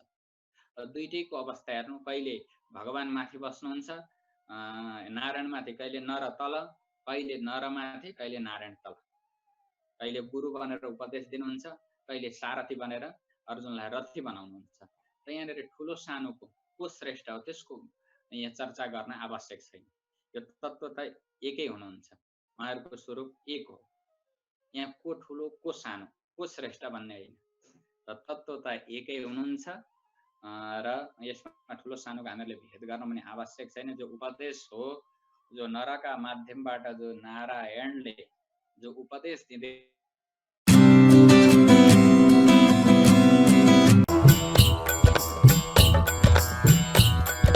लक्ष्मीनाथ समारम्भं नाथयामो न मध्यमाम् अस्मद् आचार्य पर्यन्तां वन्दे गुरु परम्पराम् यति पदि पदभृङ्गं कौशिकाब्धिश्च चन्द्रं सठरि पुमत सत्तं वादि सिंहर्य भक्तम् कमलनयन मार्या नन्तवर्यैक शिष्यं सकलबुधवरिष्ठं योगिराजं भजामि, योगिराजं भजामि, योगिराजं भजामि।